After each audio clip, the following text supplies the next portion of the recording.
Okay. Okay. അപ്പോൾ section 7 ഇത് ജഡ്ജ്മെന്റ്സിൽ എപ്പോഴും ഒരു സെക്ഷൻസ് കോട്ട് ചെയ്യും. ഒരു സെക്ഷൻ 7 കോട്ട് ചെയ്തു. സെക്ഷൻ 7 കോട്ട് ചെയ്തിട്ട് പറഞ്ഞു എന്താണ് ceremonies of Hindu marriage. Ceremonies of Hindu മാരേജിൽ സോളംനൈസ്ഡ് കണ്ടോ, solemnised in accordance with the customary rites and ceremonies of either party the. ഈ കസ്റ്റമറി എന്ന് പറഞ്ഞാൽ എന്താ, ഓരോ കമ്മ്യൂണിറ്റിക്കും ഓരോ കസ്റ്റം ഉണ്ടാവും. ആ കസ്റ്റം പ്രകാരം അവർക്ക് ഫോളോ ചെയ്യുന്ന റൈറ്റ്സും സെറമണീസും വെച്ച് വേണം സോളംനൈസ് ചെയ്യാൻ എന്ന് വ്യക്തമായിട്ട് ഇതിന്റെ അകത്ത് എഴുതിയിട്ടുണ്ട്. അപ്പൊ സോളംനൈസേഷൻ എന്താന്ന് ഇവിടെ വരുന്നുണ്ട് section 7 may be solemnised in accordance with customary rites. ഇനി രണ്ടാമത് പറഞ്ഞിരിക്കുന്നത് സ്പെഷ്യൽ ആയിട്ട് ഈ സപ്തപതിക്ക് സ്പെഷ്യൽ പ്രൊവിഷൻ കൊടുത്തിട്ടുണ്ട്. സപ്തപതി ചില ബ്രാഹ്മിൻസും ജെയിൻസും ഒക്കെ ഫോളോ ചെയ്യുന്ന ഒരു സിസ്റ്റം ആണത്. Such rites and ceremonies, where such rites and ceremonies include the Saptapadi. Saptapadi undengil, the marriage becomes complete and binding when the 7th step is taken. അതായത് 6ാമത്തെ step കഴിഞ്ഞപ്പോൾ ഇവരെ ഇറങ്ങി പോയി കഴിഞ്ഞാല് അത് കംപ്ലീറ്റ് അല്ല, മാരേജ് അവിടെ കംപ്ലീറ്റ് ആയിട്ടില്ല. അത് വ്യക്തമായിട്ട് ആക്ടിൽ പറയുന്നുണ്ട്. അതായത് rites and ceremonies include the saptapadi, the marriage becomes എന്നൊന്നും ഇല്ല കേട്ടോ, ഞാൻ തെറ്റിപ്പോയതാണ്. Marriage becomes complete and binding when the 7th step is taken. 7ാമത്തെ സ്റ്റെപ്പ് എടുക്കുമ്പോഴാണ് ആ മാരേജ് കംപ്ലീറ്റ് ആൻഡ് ബൈൻഡിങ് ആവുന്നത്. 5ാമത്തെ സ്റ്റെപ്പ് കഴിഞ്ഞ് രണ്ടുപേരും നിർത്തി കഴിഞ്ഞാൽ ആ മാരേജ് ബൈൻഡിങ് ആവില്ല. ഓക്കെ, അത് വ്യക്തമായിട്ട് ആക്ടിൽ പറഞ്ഞിട്ടുണ്ടെന്നുള്ളത് ഇതിന്റെ അത് പറഞ്ഞു. പിന്നെ സോളമനൈസ് ചെയ്യണമെങ്കിൽ it should be in accordance with rights and ceremonies. അപ്പൊ ഹിന്ദു മാരേജില് റൈറ്റ്സ് ആൻഡ് സെറമണീസിന് വളരെ ഇമ്പോർട്ടൻസ് ഉണ്ട്. കസ്റ്റമറി റൈറ്റ്സ് ആൻഡ് സെറമണീസിന് ഇമ്പോർട്ടൻസ് ഉണ്ട് എന്നുള്ളത് സെക്ഷൻ 7 വഴി വരുന്നുണ്ട്. Okay, we have pointed out that in the case before us, both sides have agreed. അത് പറഞ്ഞു, രണ്ടുപേരും അഗ്രി ചെയ്തു. എന്ത്, the law prevalent ദത്ത ഹോമോസ് സപ്തപതി അവർക്ക് എസെൻഷ്യൽ റൈറ്റ്സ് ആണ് രണ്ടുപേരും ഓൾറെഡി അഡ്മിറ്റ് ചെയ്തിട്ടുണ്ട് to be perform for solemnisation of the marriage. അത് മാത്രമല്ല സ്പെസിഫിക് എവിഡൻസ് ഒന്നും ഇല്ല എന്ന് അവർ പറഞ്ഞു. There is no specific evidence. ഇത് ചെയ്തു എന്നുള്ളതിന് എവിഡൻസും ഇല്ല. ഇത് ഓൾറെഡി നമ്മൾ പറഞ്ഞാണ്. The parties have also not proved. അവർക്ക് പ്രൂവ് ചെയ്യാനും പറ്റിയിട്ടില്ല. നമ്മളൊരു എക്സെപ്ഷൻ കാറ്റഗറിയിൽ വരുന്നതാണെന്ന് പ്രൂവ് ചെയ്യാനും അവർക്ക് പറ്റിയിട്ടില്ല. അപ്പൊ സെക്ഷൻ 5 കഴിഞ്ഞു. കണ്ട ആദ്യം സെക്ഷൻ 5 പറഞ്ഞു വേണം. സെക്ഷൻ 5 എന്താ പറഞ്ഞത്, മോണോഗമി വയലേറ്റ് ചെയ്തു എന്ന് പറഞ്ഞു. സെക്ഷൻ 7 സെറമണീസ് പറഞ്ഞു. പിന്നെയാണ് സെക്ഷൻ 11ലേക്ക് പോയി. സെക്ഷൻ 11 എന്താ പറയുന്നത്, ഡീൽസ് വിത്ത് വോയിഡ് മാരേജസ്. ഇങ്ങനെയാണ് ജഡ്ജ്മെന്റ് എഴുതുക. കാരണം നമ്മൾ സ്റ്റേറ്റ്മെന്റ് ഓഫ് ലോയിലേക്ക് കയറി. സ്റ്റേറ്റ്മെന്റ് ഓഫ് ലോ എന്ന് പറഞ്ഞു കഴിഞ്ഞാൽ ആദ്യം സ്റ്റേറ്റ്മെന്റ് ഓഫ് ഫാക്ട്സ് എഴുതി, ഇനി സ്റ്റേറ്റ്മെന്റ് ഓഫ് ലോ എഴുതും. റെലവെന്റ് ആയിട്ടുള്ള ലോസ് എല്ലാം കൂടെ പിക്ക് ചെയ്ത് ജഡ്ജ്മെന്റിൽ ഇടുക. എന്നിട്ട് ഈ സ്റ്റേറ്റ്മെന്റ് ഓഫ് ഫാക്ട്സ് കൊണ്ട് സ്റ്റേറ്റ്മെന്റ് ഓഫ് ലോ കൊണ്ട് സ്റ്റേറ്റ്മെന്റ് ഓഫ് ഫാക്ട്സിലേക്ക് അപ്ലൈ ചെയ്യുക. അവിടെയാണ് ആ ജഡ്ജ്മെന്റ് റേഷ്യോ ഡിസിഡന്റ് ആയി വരുന്നത്. അത് കഴിയുമ്പോൾ പിന്നെ ഡിസിഷൻ വരും. ഇതിന്റെ ഇടയ്ക്ക് പ്രസിഡൻസും വരും. അപ്പൊ സെക്ഷൻ 11 പറയുന്നത് deals with void marriages. One of the conditions, ഒരു conditions if contravened which makes a marriage solemnized after the commencement of the act null and void if any party, okay, ഒരു condition if contravened, അത് violate ചെയ്ത് കഴിഞ്ഞാൽ ഈ marriage which makes a marriage solemnized null and void.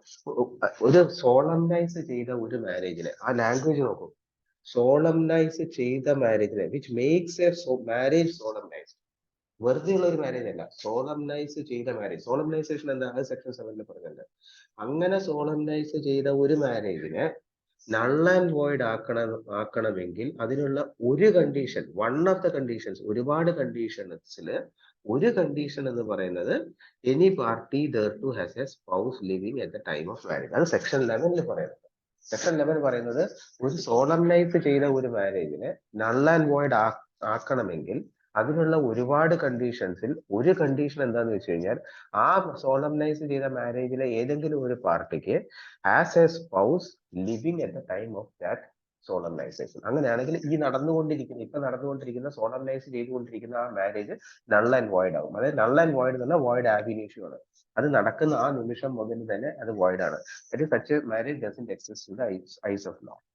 ഇനി അയാൾ section 17 പറഞ്ഞു. അതാണ് അടുത്ത ലോ. സെക്ഷൻ 17 ആണ് 494 അത് അതിന്റെ പനിഷ്മെന്റ്. എനി മാരേജ് ബിറ്റ്വീൻ, ഇനി ഈ ലാംഗ്വേജ് വായിച്ചു നോക്കും. Any marriage between two Hindus solemnized. Any marriage between two Hindus അല്ല പറഞ്ഞിരിക്കുന്നത്. അങ്ങനെയാണെങ്കിൽ സോളംനൈസിന്റെ ആവശ്യമില്ലായിരുന്നു. Any marriage between two Hindus solemnized. Solemnized എന്താ, സെക്ഷൻ 7. സെക്ഷൻ 7 എന്താ പറഞ്ഞിരിക്കുന്നത്, കസ്റ്റമറി റൈറ്റ്സും റിച്വൽസും വെച്ച് ചെയ്യണം. സപ്തപതി ഇൻക്ലൂഡഡ് ആണെങ്കിൽ 7th സ്റ്റെപ്പ് എടുക്കണം. അപ്പൊ മാത്രമേ മാരേജ് ബൈൻഡിങ് ആൻഡ് കംപ്ലീറ്റ് ആവുന്നുള്ളൂ. അപ്പോഴേ സോളംനൈസേഷൻ ആവുന്നുള്ളൂ. അങ്ങനെ സോളംനൈസ് ചെയ്ത marriage, any marriage between two Hindus solemnized after the commencement of this act is void. അത് വോയിഡ് ആണ്. എങ്ങനെയാണെങ്കിൽ if at the time of such marriage either party had a husband or wife living. And the provisions of 494 and 495 of the Indian Penal Code shall apply according. ഇതിന്റെ അകത്ത് എല്ലാ സംഭവങ്ങളും ഉണ്ട്. ഇതിനകത്ത് എന്താ പറഞ്ഞിരിക്കുന്നത്, ഈ ഭാഗത്തുണ്ടല്ലോ, ഈ ഭാഗത്ത് സോളംനൈസ്ഡ് എന്നൊരു വാക്ക് ഉപയോഗിച്ചിട്ടുണ്ട്.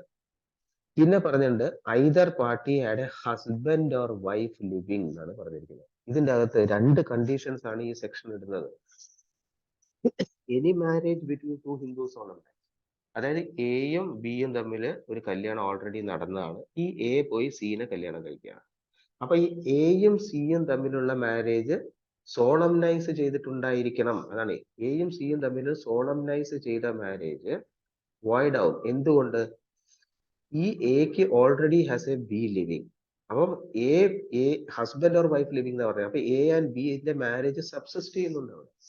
എയും ബിയും തമ്മിലുള്ള മാരേജ് സബ്സിസ്റ്റ് ചെയ്യുന്നതുകൊണ്ടാണല്ലോ അവർ ഹസ്ബൻഡ് ഓർ വൈഫ് എന്ന് പറഞ്ഞിരിക്കുന്നത്. അല്ലെങ്കിൽ അവർക്ക് ഹസ്ബൻഡ് ആൻഡ് വൈഫിന്റെ സ്റ്റാറ്റസ് ഉണ്ടാവില്ല. എയും ബിയും തമ്മിലുള്ള മാരേജ് സബ്സിസ്റ്റ് ചെയ്യുന്ന സമയത്തും, സബ്സിസ്റ്റ് ചെയ്താൽ മാത്രം പോരാ, ബി ലിവിങ്ങും ആയിരിക്കണം. എയും സിയും തമ്മിലുള്ള മാരേജ് സോളംനൈസ് ചെയ്തിട്ടും ഉണ്ടായിരിക്കണം.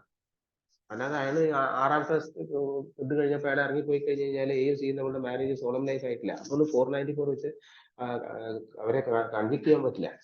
ഈ എയും സിയും തമ്മിലുള്ള മാരേജ് സോളംനൈസ് ചെയ്തിട്ടുണ്ടെങ്കിൽ അങ്ങനെയുള്ള ഒരു മാരേജ് വോയിഡ് ആണ്.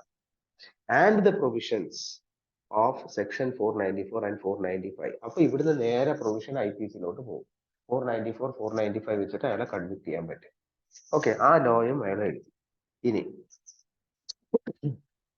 494 കൂടെ എഴുതണമല്ലോ ജഡ്ജ്മെന്റ്, അതും താഴെ എഴുതിയിട്ടുണ്ട്. Again, in the case before us, there is no controversy that the second marriage is stated to have taken place after the ആ ഭാഗത്ത് പ്രശ്നമൊന്നുമില്ല. അതായത് കമൻസ്മെന്റ് ഓഫ് ദ ആക്ടിന് ശേഷമാണ് കല്യാണം നടന്നതെന്ന്, അതും ഒരു കണ്ടീഷനാണ്. ഇവിടെ പറയുന്നുണ്ട് കമൻസ്മെന്റ് ഓഫ് ദ ആക്ട്. അക്കാര്യത്തിൽ ഒരു കോൺട്രവേഴ്സി ഇല്ല. have taken place after the during the subsistence of the first marriage. First മാരേജിന് നമുക്ക് ഇഷ്യൂ ഇല്ല, കാരണം അത് കൽക്കട്ട ഹൈക്കോടതി പറഞ്ഞു നിങ്ങളുടെ ഫസ്റ്റ് മാരേജ് നടന്നിട്ടുണ്ട്, അവിടെ ഇഷ്യൂ ഇല്ല.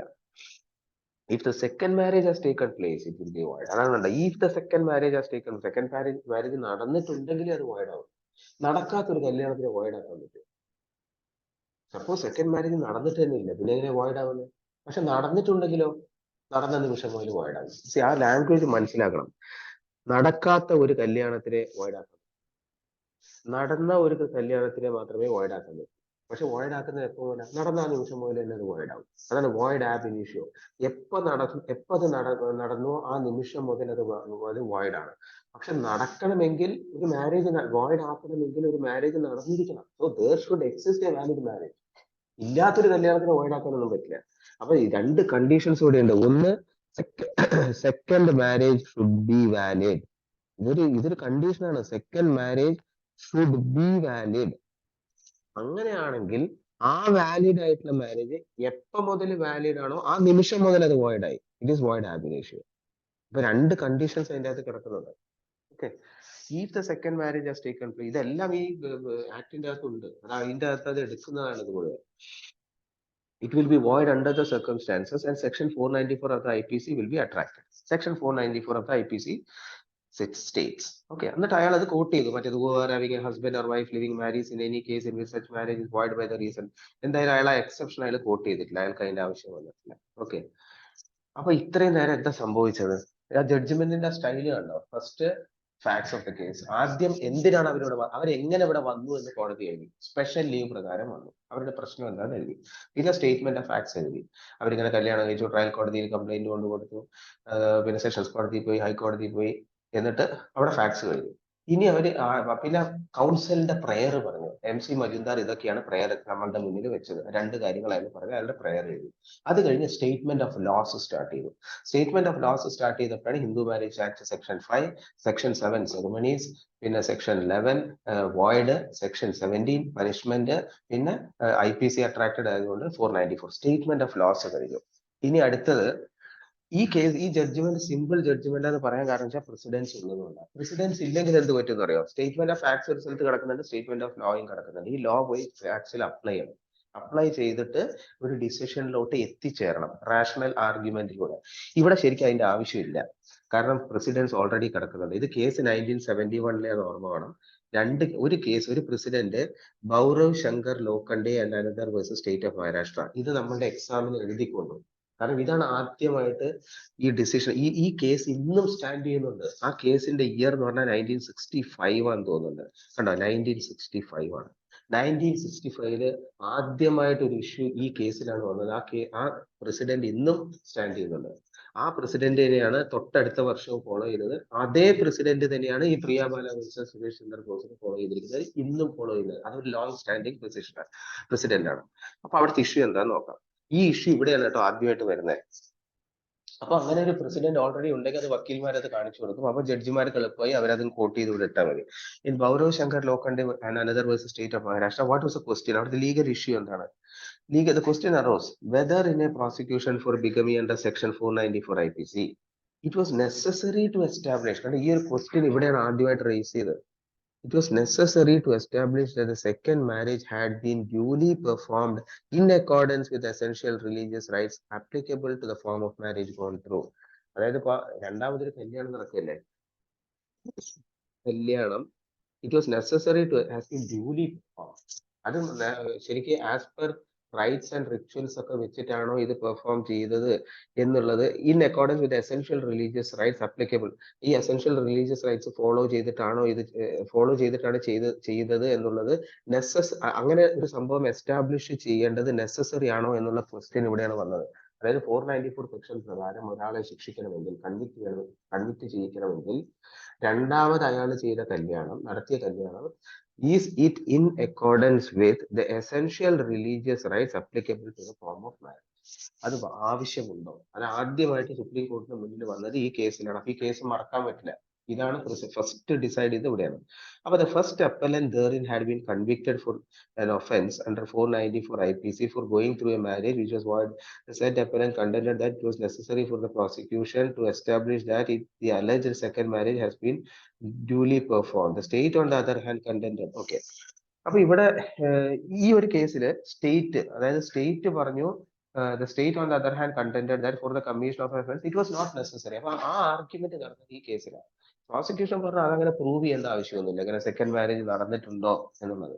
സെക്കൻഡ് മാരേജ് നടന്നിട്ടുണ്ട് എന്നുള്ളത് പ്രൂവ് ചെയ്യേണ്ട ആവശ്യമില്ല. It was not necessary that the second marriage should be a valid. അതിന്റെ ആവശ്യമില്ല. And a person going through any form of marriage during the lifetime of the first wife would be guilty of the offense. അതാണ് prosecution അവിടെ state പറഞ്ഞത്. എങ്ങനെ അത് any form of marriage during, ആദ്യത്തെ wife ജീവനോടെ ഉണ്ടോ, അയാള് എങ്ങനെ കല്യാണം കഴിച്ചു കഴിഞ്ഞാലും അയാളെ കൺവിക്ട് ചെയ്യണം 494 പ്രകാരം. പക്ഷേ ഓഫ് കോഴ്സ് അപ്പലന്റ് തിരിച്ചു ആർഗ്യൂ ചെയ്തു, അതിവിടെ എഴുതിയിട്ടുണ്ട്. The said appellant contended that it was necessary. അത് നെസസറി ആണെന്നുള്ളത് അയാള് പറഞ്ഞു. അപ്പം the court rejected the contention of the state. ഈ കേസിലാണ് ഈ ജഡ്ജ്മെന്റ് അത് കോടതി അംഗീകരിച്ചില്ല. കോടതി പറഞ്ഞത് ഇനിയാണ് നോക്കേണ്ടത് കേട്ടോ. ഈ സംഭവം വന്നത് ഈ കേസിൽ അത് പ്രൈമ ഫേഷി ദ എക്സ്പ്രഷൻ നമ്മൾ 491 ഉണ്ടല്ലോ, whoever marries must mean, ഇതുകൊണ്ടാണ് പ്രസിഡൻസ് ലോ ആണെന്ന് പറയുന്നത്. നമ്മൾ 497 വായിക്കാം. 497 പറഞ്ഞിരിക്കുന്നത് whoever having a husband or wife living marries. ഇതിൽ സുപ്രീം കോർട്ട് ആ കേസിൽ പറഞ്ഞു ഈ മാരീസ് എന്ന് കഴിഞ്ഞു കഴിഞ്ഞാല് വാലിഡ് എന്ന് എഴുതി ചേർക്കണം.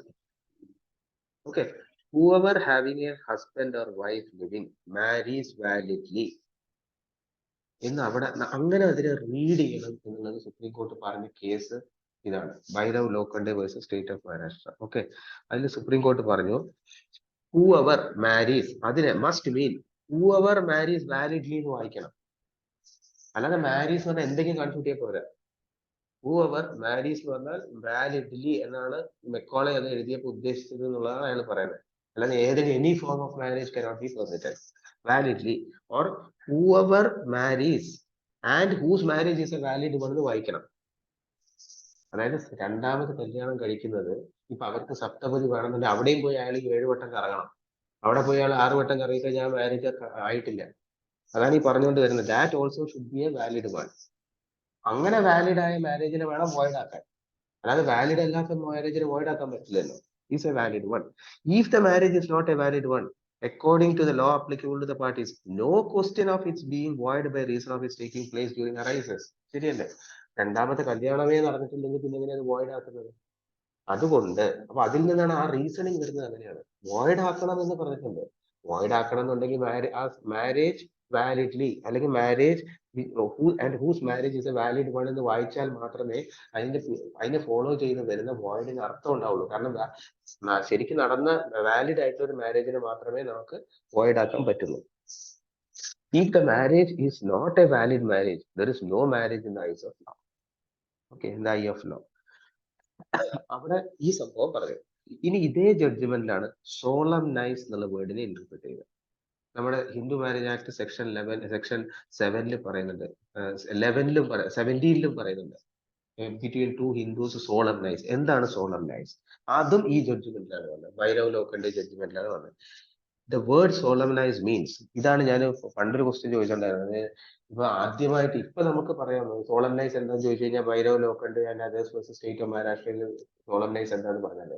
പക്ഷെ 1965 ആ ജഡ്ജി എന്ത് ചെയ്യും? അയാളുടെ മുന്നിൽ ഒരു പ്രസിഡന്റും ഇല്ല. അപ്പൊ അയാൾക്ക് ആകെയുള്ള വഴി എന്താ? ഓക്സ്ഫോർഡ് ഡിക്ഷണറി എടുത്ത് നോക്കുക, അത്രേ ഉള്ളൂ.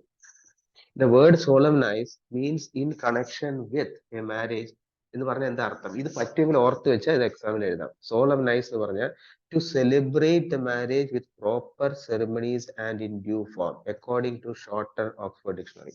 Oxford Dictionary തുറന്നു നോക്കുക. അപ്പൊ അതിന്റെ അകത്ത് എഴുതിയിട്ടുണ്ട് സോളംനൈസ് എന്ന് പറഞ്ഞു കഴിഞ്ഞാൽ മാരേജ് സെലിബ്രേറ്റ് ചെയ്യുക. എങ്ങനെ? With proper ceremonies and in due form.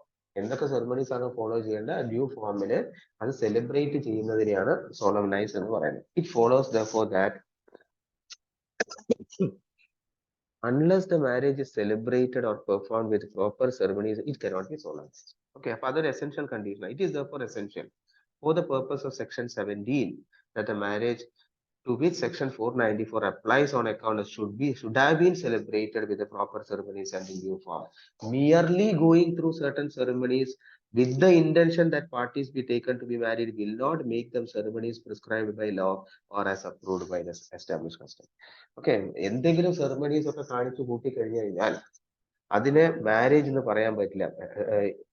Prescribed by law or approved by established. ഈ കസ്റ്റം ഒരു ലോ ആണ്. അത് നിങ്ങൾ ആ ലീഗൽ ലാംഗ്വേജിൽ അത് പഠിച്ചിട്ടുണ്ടോ? 3 തരത്തിലുള്ള സോഴ്സസ് ഓഫ് ലോ ആണുള്ളത്: ലെജിസ്ലേഷൻ, പ്രസിഡൻസ്, കസ്റ്റം. അപ്പൊ കസ്റ്റം എന്ന് പറയുന്നത് നിയമമാണ്. അപ്പൊ നിയമപ്രകാരം വേണം കല്യാണം കഴിക്കണേ. By established custom, custom establish ചെയ്ത, അപ്രൂവ്ഡ് ബൈ എസ്റ്റാബ്ലിഷ്ഡ് കസ്റ്റം അല്ലെങ്കിൽ പ്രിസ്ക്രൈബ്ഡ് ബൈ ലോ. അല്ലാതെ എങ്ങനെയെങ്കിലും കല്യാണം കഴിച്ചാൽ പോരാ എന്നുള്ളതാണ് സോളംനൈസ്. അങ്ങനെ പ്രോപ്പർ ഇതിൽ കല്യാണം കഴിച്ചാൽ മാത്രമേ സോളംനൈസ് ആവുള്ളൂ. Okay, from the above quotations it is clear. അപ്പൊ ഇവിടെ 2 കാര്യം പറഞ്ഞു. ഹൂവർ മാരീസ് കഴിഞ്ഞാൽ വാലിഡ്ലി എന്ന് വായിക്കണം. ബാരാക്കിൽ എഴുതിയിട്ടുണ്ടാവില്ല, പക്ഷെ that is what he meant. The drafters of IPC meant that it is a valid marriage. അല്ലെങ്കിൽ പിന്നെ അവർ അത് കഴിഞ്ഞാൽ വോയിഡ് എന്ന് എഴുതേണ്ട കാര്യമില്ലല്ലോ എന്നാണ് ഇവിടെ ആർഗ്യൂ ചെയ്തത്. രണ്ടാമത്തത് സോളംനൈസിന്റെ മീനിങ് പറഞ്ഞു. ഇതിൽ നിന്ന് it is clear that if the alleged second marriage is not a valid one according to the law applicable to the parties, it will not be void. Okay, അത് സെക്കൻഡ് മാരേജ് വാലിഡ് അല്ലെങ്കിൽ അത് void ആക്കാൻ പറ്റില്ല. അത് repetition ആണ്, ഞാൻ മുന്നോട്ട് പോവാണ്. Again, in order to hold the second marriage has been solemnized to attract section, it is essential that, okay, അത് ഇവിടെ പറഞ്ഞിട്ടുണ്ട്. In order to hold that the second marriage has been solemnized, it is essential that the second marriage should have been celebrated with proper ceremonies and in due form. Okay, അപ്പം second marriage proper ceremonies and in due form, ഒരു community എന്തൊക്കെ follow ചെയ്യണോ അത് മുഴുവൻ follow ചെയ്തിട്ട് essential ആയിട്ടുള്ള എല്ലാം follow ചെയ്ത് കഴിയുമ്പോഴാണ് അത് സോളംനൈസ്. അങ്ങനെ സോളംനൈസ് ചെയ്ത് കഴിയുമ്പോൾ ആ മാരേജ് വാലിഡ് ആവും. അങ്ങനെ വാലിഡ് ആയ മാരേജിനെ വോയിഡ് ആക്കാൻ പറ്റും. അങ്ങനെ വാലിഡ് ആയിട്ട് ഒരു മാരേജ് ഓട്ടോമാറ്റിക്കലി ആ സോളംനൈസേഷൻ കഴിഞ്ഞ ഉടനെ നിയമം അതിനെ വോയിഡ് ആക്കിയിട്ടുണ്ട്. Because he has got A husband or wife living. അതുകൊണ്ട് വാലിഡ് ആയിട്ടുള്ള മാരേജ് ഓട്ടോമാറ്റിക്കലി നിയമം സെക്ഷൻ 17 അതിനെ വോയിഡ് ആക്കി കഴിഞ്ഞ് അയാളെ ക്രിമിനലി ലയബിളും ആക്കി കഴിഞ്ഞു. 495 പ്രകാരം അയാളെ കോടതിയിൽ ആരെങ്കിലും കൊണ്ടുപോയാൽ മാത്രം മതി. അതാണ് ഇത്രയും ഭാഗം പറഞ്ഞത്. ഇൻ ദ സെഡ് ഡിസിഷൻ, ഇതെല്ലാം ഈ കേസിലെ ഡിസിഷൻസ് ആണ് കേട്ടോ. In the said decision the court further considered the question whether it has been established with respect to alleged second the essential ceremonies have been performed. അപ്പൊ ഇവിടെ second മാരേജില് ഈ essential ceremonies എല്ലാം perform ചെയ്തിട്ടുണ്ടോ എന്ന് കോടതി നോക്കി. Whether it has been established after referring to the passage in Mulla's Hindu law. കണ്ട, Mulla's Hindu law 1230. Mulla's Hindu law എന്ന് പറഞ്ഞ ബുക്ക് വെച്ചിട്ടാണ് സുപ്രീം കോടതി ജഡ്ജസ് ജഡ്ജ്മെന്റ് എഴുതുന്നത്. കാരണം ഈ മുല്ലയുടെ ബുക്കാണ് അതോറിറ്റി. അത് മുല്ല മുഹമ്മദൻ ലോ ആണെങ്കിലും ശരി, അത് ഹിന്ദു ലോ ആണെങ്കിലും ശരി, അയാളുടെ ബുക്ക് ഒരു അതോറിറ്റിയാണ്. കാരണം ആ സമയത്തുള്ള എല്ലാ ജഡ്ജ്മെന്റ്സും ആ ബുക്കിന്റെ അകത്തുണ്ട്. മുഹമ്മദൻ ലോയിൽ ആണെങ്കിലും മറ്റേ ഹിന്ദു ലോ ആണെങ്കിലും. At page 16, dealing with essential ceremonies which are to be performed for a valid marriage, this court on the evidence held that prosecution has neither established that, അതായത് ഈ കേസിൽ പ്രോസിക്യൂഷൻ എസ്റ്റാബ്ലിഷ് ചെയ്തിട്ടില്ല, അതായത് എസെൻഷ്യൽ സെറിമണീസ് പെർഫോം ചെയ്തു എന്നും establish ചെയ്തിട്ടില്ല, performance of the essential ceremonies abrogate ചെയ്തു by the custom എന്നുള്ളത് എസ്റ്റാബ്ലിഷ് ചെയ്തിട്ടില്ല. അതായത് രണ്ട് കാര്യങ്ങൾ ഒന്നുകിൽ എസ്റ്റാബ്ലിഷ് ചെയ്യണം, ഞാൻ മാരേജ് ആസ് പെർ സെറിമണി നടന്നിട്ടുള്ളത്. അത് എസ്റ്റാബ്ലിഷ് ചെയ്യാൻ പറ്റിയില്ലെങ്കിൽ ആ എക്സെപ്ഷൻ, അതായത് ഞങ്ങൾക്ക് ആ ഒരു പ്രത്യേക കസ്റ്റം പ്രകാരം ഞങ്ങൾക്കത് ബാധകമല്ല എന്നുള്ളതെങ്കിലും പ്രൂവ് ചെയ്യണം. അത് രണ്ടും പ്രൂവ് ചെയ്യാൻ പറ്റിയില്ല എന്നുണ്ടെങ്കിൽ സെക്കൻഡ് മാരേജ് നടന്നിട്ടില്ല. Okay, in this view, it was held that the prosecution in that case had failed to establish the alleged second marriage. അപ്പൊ ഇവിടെ പ്രോസിക്യൂഷൻ പരാജയപ്പെട്ടു. ഇങ്ങനെ ഇയാള് സെക്കൻഡ് മാരേജ് നടന്നിട്ടുണ്ട് എന്നുള്ളത് തെളിയിക്കാൻ പ്രോസിക്യൂഷൻ പരാജയപ്പെട്ടു. കാരണം അതിന് എവിഡൻസും കൊടുക്കാൻ പറ്റിയില്ല, അയാൾ ഏത് ഒരു പ്രത്യേക കസ്റ്റം പ്രകാരം അയാളെ അതിൽ നിന്ന് ഒഴിവാക്കി എന്നുള്ളതിന്റെ ഇതും കൊടുക്കാൻ പറ്റിയില്ല. അപ്പം അവിടെ പ്രോസിക്യൂഷൻ ഫെയിൽ ചെയ്തു. Second marriage has been performed in accordance with the requirement of section 7. Section 7 pragaram. The effect of the decision, in our opinion, is that the prosecution has to prove. അപ്പൊ ഇതിപ്പോ ആരുടെ ഉത്തരവാദിത്തമുള്ള? Prosecution prove ചെയ്യണം ഇയാൾ ഈ രണ്ടാമത് നടത്തിയ കല്യാണം. The prosecution has to prove that the alleged second marriage had been duly performed in accordance with the essential religious rites applicable to the form of marriage and the second marriage. അപ്പൊ ആരുടെ പുറത്തായി burden of proof? ആരുടെത്തായി? മറ്റേയാൾ prove ചെയ്യണം, prosecution prove ചെയ്യണം ഇവന്റെ ഈ രണ്ടാമത്തെ കല്യാണം വാലിഡ് ആണ്. അതായത് പ്രോസിക്യൂഷൻ വിറ്റ്നസ്സുകൾ ഹാജരാക്കും. ആ സെക്കൻഡ് കല്യാണം നടത്തിയ പ്രീസ്റ്റിനെ വിളിപ്പിക്കുന്നിട്ട് ചോദിക്കും അയാൾ ആസ് പെർ സെറിമണീസ് ആണോ നടത്തിയത് എന്ന്. അവരുടെ ബേർഡൻ ഓഫ് പ്രൂഫ് പ്രോസിക്യൂഷനിലേക്ക് പോയി. അങ്ങനെ അവർ പ്രൂവ് ചെയ്യണം ഇയാളുടെ സെക്കൻഡ് മാരേജ് വാലിഡ് ആണെന്നുള്ളത്. അങ്ങനെ അയാൾ പ്രൂവ് ചെയ്യാൻ പ്രോസിക്യൂഷൻ സക്സസ്ഫുൾ ആയി കഴിഞ്ഞാൽ ആ മാരേജ്, വാലിഡ് ആയിട്ടുള്ള മാരേജ് ഓട്ടോമാറ്റിക്കലി വോയിഡ് ആയി അയാളെ കൺവിക്ട് ചെയ്യാൻ പറ്റും. ഇനി സപ്പോസ് പ്രോസിക്യൂഷൻ ഫെയിൽ ചെയ്തു അത് പ്രൂവ് ചെയ്യാൻ, അപ്പൊ second marriage has not happen. Second marriage happen ചെയ്തിട്ടില്ല എന്നുണ്ടെങ്കിൽ 494 വെച്ച് അയാളെ കൺവിക്ട് ചെയ്യാൻ പറ്റില്ല. ഓക്കെ, അപ്പൊ ഇവിടെ ആ പ്രസിഡന്റ് തീർന്നു. അപ്പൊ ഇവിടെ ഈ ജഡ്ജസിന് വളരെ സിമ്പിൾ ആയി, വെറുതെ ആ പ്രസിഡന്റ് കോപ്പി ചെയ്താൽ മതി. ഓക്കെ, ഇനി second precedent Kanwal Ram and others versus Himachal Pradesh.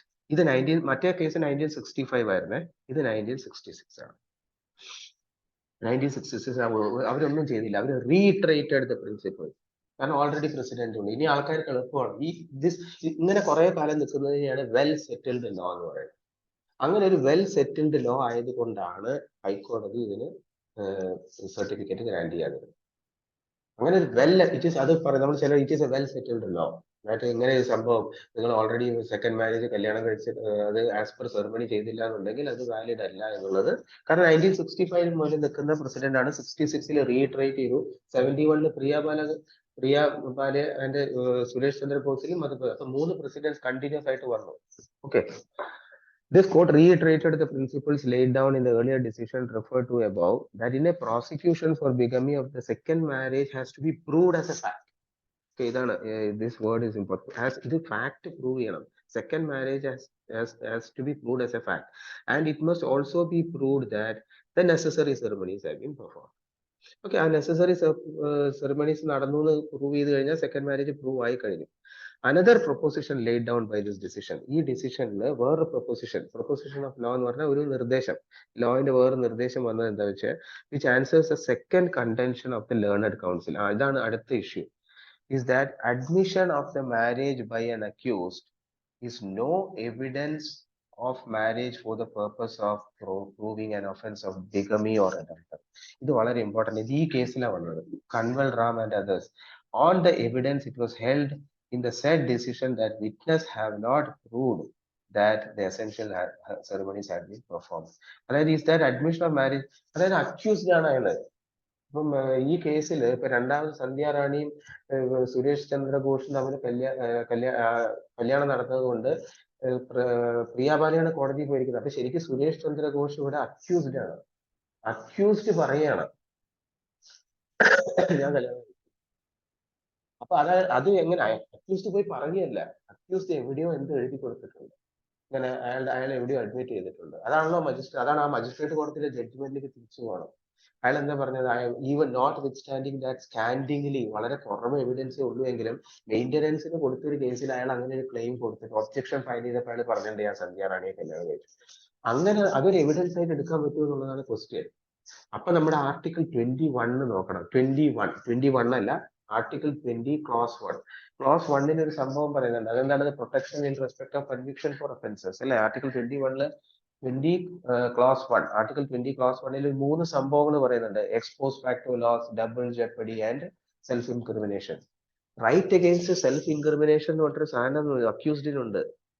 അക്യൂസ്ഡിന് self ഇൻക്രിമിനേഷന് ഇതിപ്പോ ശരിക്കും അയാളെ സെൽഫ് ഇൻക്രിമിനേറ്റ് ചെയ്യല്ലേ ചെയ്യുന്നത്. അയാൾ തന്നെ എഴുതി കൊടുത്ത സാധനം എടുത്തുകൊണ്ട് വന്നിട്ട് അപ്പം അങ്ങനെ ഒരു പ്രശ്നം ഇതിനകത്തുണ്ട്. അപ്പൊ ഈസ് നോ എവിഡൻസ് എന്നാ പറഞ്ഞത്. Admission of marriage by an accused is no evidence of marriage for the purpose of രണ്ട് ഒഫൻസിന്, ബിഗമി, അഡൾട്ടറി. ഇത് രണ്ടിനും അഡ്മിഷൻ ഓഫ് മാരേജ് എടുക്കാൻ പറ്റില്ല, ബൈ ദ അക്യൂസ് എടുക്കാൻ പറ്റില്ല. അതങ്ങ് തള്ളിക്കളഞ്ഞിട്ട് പ്രോസിക്യൂഷൻ ഇരുന്ന് പ്രൂവ് ചെയ്യുക. പ്രോസിക്യൂഷന്റെ ജോലിയാണ് ഇതിന് പ്രൂവ് ചെയ്യാന്നുള്ളത്. അയാളുടെ സെക്കൻഡ് മാരേജ്, അയാളെ വിളിച്ചുകൊണ്ട് വന്ന് അയാളുടെ എന്തെങ്കിലും പേപ്പറൊക്കെ കൊണ്ടുവന്നിട്ട് അത് പ്രൂവ് ചെയ്യാൻ പറ്റില്ല. അയാളുടെ അഡ്മിഷൻ ഒരു വാല്യൂ ഇല്ല. ഏതൊക്കെ കേസിൽ? ഈ 494 497 497 അഡൾട്ടറി, ഇന്നിപ്പോ അഡൾട്ടറി ഇല്ല. ഈ രണ്ട് ഇതാണ് അടുത്ത ഇമ്പോർട്ടന്റ് ആയിട്ടുള്ള മനസ്സിലാക്കേണ്ടത്. അതായത് admission by accused is no evidence of marriage. ഈ 494 പ്രോസിക്യൂഷന്റെ ഡ്യൂട്ടിയാണ് ഇത് പ്രൂവ് ചെയ്യാന്നുള്ളത്. ഓക്കെ, അത് ഈ കൺവൽ റാം കേസിലാണ് വന്നത്. On the evidence it was held in the said decision that witness have not proved. ഇവിടെ വിറ്റ്നസസിനെ കൊണ്ടുവരണം പ്രോസിക്യൂഷൻ. വിറ്റ്നസസിനെ കൊണ്ടുവന്ന് പ്രൂവ് ചെയ്യണം. അത് ചെയ്യാൻ പറ്റിയിട്ടില്ല. It was contended that an admission made by accused regarding is conclusive of the fact of a second marriage having taken place and that without other. അങ്ങനെ content ചെയ്തു. അതായത് ഇയാൾ അഡ്മിറ്റ് ചെയ്തില്ലേ, അക്യൂസ്ഡ് അഡ്മിറ്റ് ചെയ്തില്ലേ, അത് എടുക്കണം. അത് കൺക്ലൂസീവ് ആയിട്ട് എടുക്കണം. അഡ്മിഷൻ കൺക്ലൂസീവ് ആയിട്ട് എടുക്കണം. Of A second marriage have taken place and that without any other evidence, വേറെ ഒരു എവിഡൻസും ഇല്ലാതെ അയാളെ കൺവിക്ട് ചെയ്യണമെന്ന് പറഞ്ഞു. പക്ഷെ court rejected the set contention. ആ കോർട്ട് റിജക്ട് ചെയ്തു. എന്താണ്? എന്തുകൊണ്ട്? It is clear that in law such admission is not evidence of the fact of a second marriage having taken place. എന്നിട്ട് അതിന് അയാള് കുറെ പ്രസിഡൻസ് കൊടുത്തു. Okay, in a bigamy case the second marriage as a fact, that is to say the ceremonies, 10 minute കൊണ്ട് കട്ടാവുക, the ceremonies constituting it must be proved. അത് prove ചെയ്യണം എന്ന് പറഞ്ഞിട്ട് ഇത്ര ഇംഗ്ലീഷ് കേസസ്, ചില ഇംഗ്ലീഷ് കേസസും അതായത് ഇത് പ്രസിഡൻസ് ഉള്ളതാണ്. in Kallu's case and in Morris and Miller it has been held that admission of marriage by the accused is not evidence of it for the purpose. കാരണം ഇത് അവിടുന്ന് വന്നതാണ്, ഈ കേസിൽ നിന്ന് വന്നതാണ്. ഈ കേസിൽ നിന്നാണ് adultery 494 497 admission of the marriage by the accused evidence അല്ല. ഓക്കെ, അത്രയാണ് ഈ കൻവൽ റാം കേസിൽ വന്നത്. നിങ്ങളിത് വായിച്ച് നോട്ട് ഉണ്ടാക്കേണ്ടി വരും. ഇനിയിപ്പോ ഇതിന്റെ ആവശ്യമില്ല. ഓക്കെ, ഇത് ഞാൻ റിമൂവ് ചെയ്യും, ഇതിന്റെ ആവശ്യമില്ല. ഇനി ഇത് വായിക്കാം. As pointed out earlier, this court in Kanwal Ram's case has laid down that, ഇതാണ് ഇതിലെ law point, and admission is not evidence of the fact that the second marriage has taken place after the ceremonies constituting the same have been gone through. Admission evidence അല്ല. As the High Court has dealt with the question, High Court issue our raise ചെയ്തിട്ടുണ്ടായിരുന്നു. Raising regarding the admissibility of admission contained in Exhibit 2, we will briefly refer to the nature of admission that was sought to be relied on against the respondent, but we make it clear that the discussion regarding the trial magistrate, നമുക്ക് ഇവിടേക്ക് പോവാം. The trial magistrate whose decision was in favor of the appellant. Trial magistrate അവിടെ എന്താ ചെയ്തത്? പ്രിയാബാലയ്ക്ക് അനുകൂലമായിട്ടാണ് വിധിച്ചത്. എന്തിനാണ് അതിൽ depend ചെയ്തതെന്ന് അറിയോ? The evidence on the side of the appellant regarding the alleged second marriage is very scanty. അയാൾ അവിടെ തന്നെ പറയുന്നുണ്ട്, ട്രയൽ മജിസ്ട്രേറ്റ് തന്നെ പറയുന്നുണ്ട്, ഇയാളുടെ ഈ രണ്ടാമത്തെ കല്യാണം നടന്നിട്ടുണ്ടോ എന്നുള്ളതിന് അങ്ങനെ കാര്യമായിട്ട് എവിഡൻസ് ഒന്നും ഇല്ല. But that court held that the respondent has admitted the second marriage. ആ എക്സിബിറ്റ് 4 ആ റെസ്പോണ്ടന്റ് തന്നെ അഡ്മിറ്റ് ചെയ്തിട്ടുണ്ട് സെക്കൻഡ് മാരേജ് ഉണ്ടെന്നുള്ളത്. which was an objection filed by the respondent in an application filed by, ഇത് ഞാൻ നേരത്തെ പറഞ്ഞു, അതായത് 488 CRPC വഴി കൊടുത്തപ്പം അയാൾ ഒരു ഒബ്ജക്ഷൻ പറഞ്ഞിട്ടുണ്ട്. അതിനെ റിലൈ ചെയ്തുകൊണ്ടാണ് മജിസ്ട്രേറ്റ് അയാളെ കൺവിക്ട് ചെയ്തത്. ആ മജിസ്ട്രേറ്റ് തന്നെ പറഞ്ഞു, ട്രയൽ കോടതിയിൽ നിന്ന് തന്നെ അയാൾക്ക് തന്നെ തോന്നി ഈ സെക്കൻഡ് മാരേജിനുള്ള എവിഡൻസ് ഒന്നും അധികം ഇല്ല എന്നുള്ളത്. പക്ഷെ അയാൾ ആ ഒരു അഡ്മിഷനെ റിലൈ ചെയ്ത് ആ മജിസ്ട്രേറ്റ് അവിടെ തെറ്റുപറ്റി. ഒരു ലോ അയാളുടെ ലോ അയാൾ അപ്ലൈ ചെയ്തപ്പോൾ തെറ്റുപറ്റി. അയാൾ ആ അഡ്മിഷൻ ഓഫ് ആ അഡ്മിഷൻ അയാൾ എവിഡൻസ് ആയിട്ട് എടുത്തു, അക്യൂസ്ഡിന്റെ admission.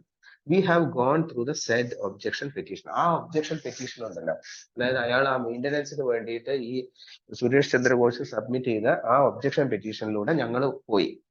The respondent has alleged various acts of misconduct against the appellant and has merely stated that he was compelled to marry her.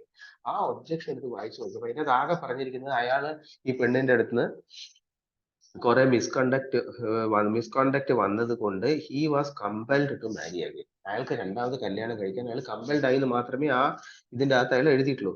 But no other particulars have been given in the said objection petition. വേറെ ഒന്നും അയാൾ പറഞ്ഞിട്ടില്ല. We are of the view, supreme court പറഞ്ഞു, we are of the view that no admission of the second marriage by the respondent with Sandhya Rani can be culled out from exhibit 4. അതിൽ നിന്ന് second marriage സന്ധ്യ റാണിയായിട്ട് നടന്നിട്ടുണ്ടെന്ന് ഇയാള് സമ്മതിച്ചതായിട്ട് ഒന്നും അതിനകത്ത് ചെകഞ്ഞെടുക്കാൻ പറ്റുന്നില്ല. In fact the trial court has based its finding regarding the second marriage almost exclusively on in what it considered to be an admission. അതിന്റെ അകത്ത് വ്യക്തമൊന്നുമല്ല, പക്ഷെ അത് മജിസ്ട്രേറ്റ് അതിനെ കൺസിഡർ ചെയ്തു ഒരു അഡ്മിഷൻ ആയിട്ട്. As there is no such admission, the finding of the magistrate was clearly erroneous. അപ്പൊ magistrate തെറ്റുപറ്റിയെന്ന് ഇവിടെ സുപ്രീം കോർട്ട് പറഞ്ഞു. ഓക്കെ, ഇനി before the High Court, however, we find that the appellant did not place any reliance. ഇത്രയും നേരം നമ്മൾ പറഞ്ഞ exhibit 4നെ പറ്റിയാണ്. എക്സിബിറ്റ് 4ൽ എന്താ വന്നതെന്ന് അറിയാം, മെയിൻ്റനൻസിന്റെ സംഭവമാണ്. ഇനി വേറൊരു സംഭവമുണ്ട്, എക്സിബിറ്റ് 2 എന്ന് പറഞ്ഞിട്ടൊരു സംഭവമാണ്. എക്സിബിറ്റ് 2ല് ജില്ലാ കോടതിയിൽ അവർ ഇതിലാണ് റിലേ ചെയ്തത്, ഈ എക്സിബിറ്റ് 4ല്. എക്സിബിറ്റ് 4 എന്ന് പറഞ്ഞാൽ ഈ മെയിൻ്റനൻസിന്റെ കേസിൽ. ഹൈക്കോടതിയിൽ വന്നപ്പോൾ വേറെ എക്സിബിറ്റിൽ അവർ റിലേ ചെയ്തു. She relied on an admission stated to have been contained in exhibit 2. വേറൊരു സ്ഥലത്തും ഇയാൾ ഇങ്ങനെ പറഞ്ഞിട്ടുണ്ടെന്ന് ഹൈക്കോടതി പോയപ്പോ പറഞ്ഞു. അതെന്ത് സംഭവം ഉണ്ടായെന്ന് വെച്ച് കഴിഞ്ഞാൽ, ഇവര് ഈ പ്രോപ്പർ ആയിട്ടുള്ള കോടതിയിൽ കംപ്ലൈന്റ് കൊടുക്കുന്നതിന് പകരം ജൂറിസ്ഡിക്ഷൻ മാറി വേറൊരു സ്ഥലത്ത് കൊണ്ട് കംപ്ലൈന്റ് കൊടുത്തിട്ടുണ്ടായിരുന്നു. അതായത് appellant filed a complaint under section 494 against the respondent on an earlier occasion on the ground that the latter has conducted a second marriage. That complaint was withdrawn as the particular court has no jurisdiction. Jurisdiction ഇല്ലാത്തതുകൊണ്ട് അത് withdraw ചെയ്തു. ഇവര് തെറ്റിയിട്ട് വേറെ ഏതോ കോടതി കൊണ്ട് jurisdiction ഇല്ലാത്തൊരു കോടതി കൊണ്ട് കൊടുത്തു. ആ പ്രൊസീഡിങ്ങില് appellant wanted Sandhya Rani to be summoned as witness. Sandhya റാണിയെ വിറ്റ്നസ് ആയിട്ട് വിളിപ്പിക്കണം എന്ന് പറഞ്ഞിട്ടുണ്ടായിരുന്നു. ടു ദാറ്റ് അപ്ലിക്കേഷൻ, ആ അപ്ലിക്കേഷന് റെസ്പോണ്ടന്റ് ഒരു എക്സിബിറ്റ്, ഒരു ഒബ്ജക്ഷൻ ഫയൽ ചെയ്തു. ആ ഒബ്ജക്ഷൻ ആണ് നമ്മുടെ എക്സിബിറ്റ് 2ല് കൊടുത്തിരിക്കുന്നത്. wherein he has no doubt he has admitted that Sandhya Rani is his wife. അവിടെ അയാൾ സബ്മിറ്റ് ചെയ്തത് ആദ്യം മെയിൻ്റനൻസിന്റെ ഒരു സാധനം ഉണ്ടായിരുന്നു, പിന്നെ ജൂറിസ്ഡിക്ഷൻ മാറി വേറൊരു കോടതി പോയി, അവിടെ ഇയാൾ ഒരു ഒബ്ജക്ഷൻ ഫയൽ ചെയ്തു. ആ ഒബ്ജക്ഷനിൽ അയാൾ പറഞ്ഞത് സന്ധ്യ റാണി എന്റെ വൈഫാണെന്നുള്ളത്. ഇതാണ് ഹൈക്കോടതി പറഞ്ഞത്. സെഷൻസ് കോടതി പറഞ്ഞത് മെയിൻ്റനൻസിന്റെ സംഭവമാണ്. That he married because of the misconduct of the appellant. The High Court considered the question whether the statement of the respondent in Exhibit 2 that he has married Sandhya Rani can be treated as an admission of fact. അപ്പോൾ ഹൈക്കോടതി അതിനെക്കുറിച്ച് ചിന്തിച്ചു, അതവർ consider ചെയ്തു. ഇത് ഇങ്ങനെ സന്ധ്യ റാണിയെ കല്യാണം കഴിച്ചു എന്നുള്ളത് ഈ സ്റ്റേറ്റ്മെന്റ് ഒരു അഡ്മിഷൻ ഓഫ് ഫാക്ട് ആയിട്ട് എടുക്കാൻ പറ്റുമോ എന്നുള്ളത്, ഫാക്ട് ഓഫ് സെക്കൻഡ് മാരേജ്. അതായത് fact of second marriage prove ചെയ്യണം. അത് പ്രൂവ് ചെയ്യാനുള്ള ഈ അഡ്മിഷൻ അതൊരു എവിഡൻസ് ആയിട്ട് എടുക്കാൻ പറ്റുമോ എന്നുള്ളത് high court has considered the question. The High Court was of the view, High Court അതിനെന്താ പറഞ്ഞത്, that the statement contained in Exhibit 2 would really be a confession statement ആണെന്ന് പറഞ്ഞു ഹൈക്കോടതി. അതിനെ ഒരു കൺഫെഷൻ സ്റ്റേറ്റ്മെന്റ് ആണെന്ന് മാറ്റി. And declined to act on the same for 2 reasons. അയാൾ ആ പറഞ്ഞിരിക്കുന്നത് ഒരു കൺഫെഷൻ സ്റ്റേറ്റ്മെന്റ് ആണെന്നും ആ കൺഫെഷൻ സ്റ്റേറ്റ്മെന്റിന്റെ മുകളിൽ ആക്ട് ചെയ്യാൻ പറ്റില്ല എന്നും പറഞ്ഞു. 2 reasons. First, that the statement in Exhibit 2 had not been put to the respondent when he was examined under section 342 CRPC so as to give him an opportunity to explain the statements contained therein. Secondly, even if the statement contained can be taken into account by the administrator, there will not be no proof of that all the essential ceremonies necessary. Okay, അതായത് section 342 CRPC പറയുന്നത് എന്താണെന്ന് അറിയാം, prosecution വിറ്റ്നസിനൊക്കെ examine ചെയ്തു. ഇത് ഞാൻ തന്നെ പറഞ്ഞതാണ് കേട്ടോ. വെറുതെ ജഡ്ജി വിളിക്കും, ഈ വിറ്റ്നസിനെ വിളിക്കും, സുരേഷ് ചന്ദ്ര ഘോഷിനെ വിളിക്കും, എന്നിട്ട് പറയും നിങ്ങൾ ഇങ്ങനെയൊക്കെ സ്റ്റേറ്റ്മെന്റ് കൊടുത്തിട്ടുണ്ട്, നിങ്ങൾ എവിടെ എഴുതി കൊടുത്തിട്ടുണ്ട്, നിങ്ങൾ ഇങ്ങനെ സന്ധ്യ റാണി കല്യാണം കഴിച്ചിട്ടുണ്ട്, നിങ്ങൾ സമ്മതിക്കുന്നുണ്ടോ? അയാൾക്ക് ഡിനൈ ചെയ്യാമോ? അത് അങ്ങനെ ഒരു സംഭവമേ നടന്നിട്ടില്ല ഇവിടെ ട്രയൽ കോർട്ടിൽ. He was denied of that. So as to give him an opportunity to explain. He has not been put to the respondent when he was examined. Section 342 CRPC പറയുന്നുണ്ട്. ഇല്ലെങ്കിൽ എന്ത് പറ്റുമെന്ന് വെച്ച് കഴിഞ്ഞാൽ അയാൾക്ക് ഒരു അവസരം കൊടുക്കണ്ടേ ഈ അക്യൂസ്ഡിന്. അങ്ങനെ ഒരു അവസരമേ അയാൾക്ക് കൊടുത്തില്ല. ആ 342 CRPC വെച്ചിട്ട് അയാൾക്ക് ആ ഒരു അവസരം കൊടുത്തില്ല. To explain the statements contained therein as to give in. ആ ഒരു സംഭവം അവിടെ ഫോളോ ചെയ്തില്ല. അങ്ങനെ ഫോളോ ചെയ്തിരുന്നെങ്കിൽ ഒരുപക്ഷെ അയാൾ ഡിനൈ ചെയ്യുമായിരുന്നു. അക്യൂസ്ഡിനെ വിളിപ്പിക്കും 342 ഇത് പ്രകാരം.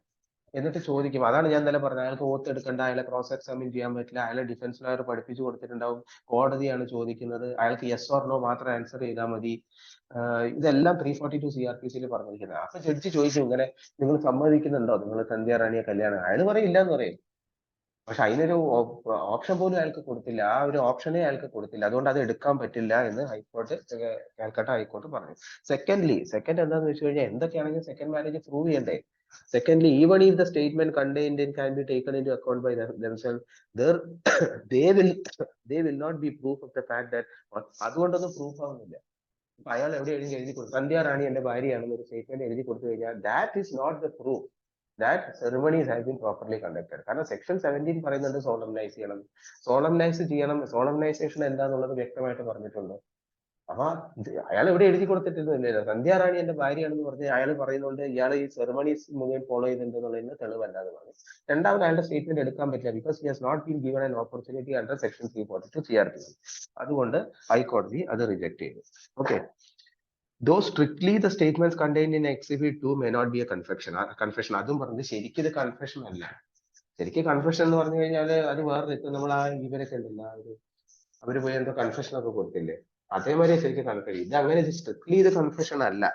എങ്കിൽ കൂടെ nevertheless these statements if acted upon tend to incriminate the respondent. ഇതിന്റെ മുകളിൽ നമ്മൾ ആക്ട് ചെയ്ത് കഴിഞ്ഞാൽ ആ ആർട്ടിക്കിൾ 20 സെക്ഷൻ 1 പറയുന്ന റൈറ്റ് അഗെയിൻസ്റ്റ് സെൽഫ് ഇൻക്രിമിനേഷൻ അവർക്ക് നഷ്ടപ്പെട്ടു പോകും.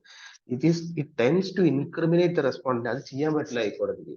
കാരണം ഒരാളെ അക്യൂസിനെ അങ്ങനെ സെൽഫ് ഇൻക്രിമിനേറ്റ് ചെയ്യാൻ പാടില്ല. അയാൾക്ക് റൈറ്റ് പോലും കൊടുത്തില്ല. അയാൾക്ക് ഓൾറെഡി ഒരു റൈറ്റ് കോൺസ്റ്റിറ്റ്യൂഷനിലും കിടക്കുന്നുണ്ട്, CRPC പറയുന്നുണ്ട്. Okay.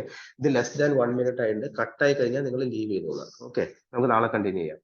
The respondent being in the position of an accused was entitled to be given an opportunity of explanation in respect of incriminating statement. Such an opportunity has not been admittedly given to the respondent. His statement has not been put to his when he was examined under 342 CRPC. Okay, അതായത് ഞാൻ ഇത്രയും നേരം പറഞ്ഞത് തന്നെയാണ് അവിടെയുള്ളത്. നമുക്ക് ഇവിടുന്ന് നാളെ കണ്ടിന്യൂ ചെയ്യാം. ഓക്കെ, ഇതിപ്പോ കട്ടാവും. ഓക്കെ, അപ്പൊ നമുക്ക്